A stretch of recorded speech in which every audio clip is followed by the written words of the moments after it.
PKK'nın ve HDP yöneticilerinin yaptığı çağrı ile silah ve sopalarla sokaklara dökülen gözü dönmüş caniler 6-8 Ekim 2014 tarihlerinde Doğu Anadolu ve Güneydoğu'da pek çok yerde katliam yaptılar.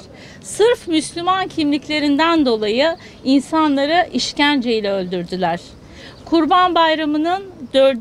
günü olan 7 Ekim 2014 tarihinde kurban eti dağıtımı yaptıkları sırada iyilik ve dayanışma için yola çıktıkları yolda hunharca katledilen evlatlarımızın hesabını sormak için buradayız.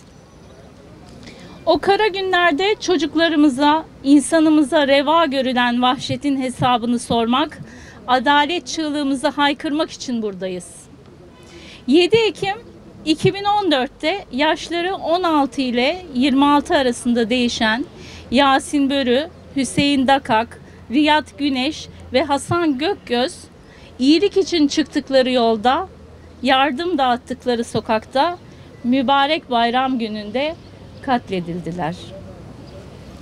Biz Türkiye'deki sivil toplum örgütlerinde emek veren kadınlar ve anneler olarak Yasinlerin davasına sahip çıkacağımızı, bu işin peşini bırakmayacağımızı haykırıyoruz. Biz yetimlerin, güçsüzlerin, masum ve mazlumların sesi olarak buradayız.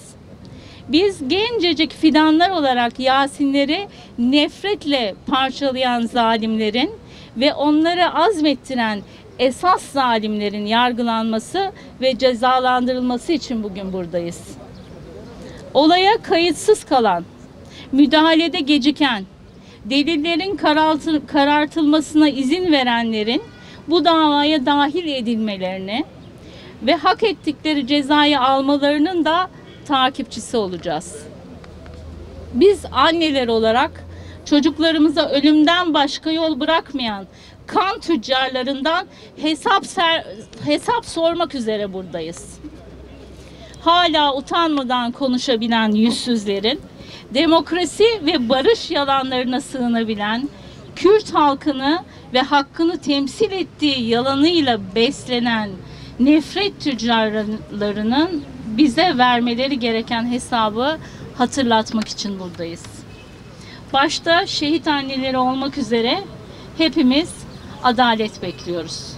Bu vahşi katliam tüm insanlığa karşı işlenmiştir. Bir daha böyle bir canilik yaşanmasın diye tüm sorumlular hak ettikleri cezayı bulmalıdırlar.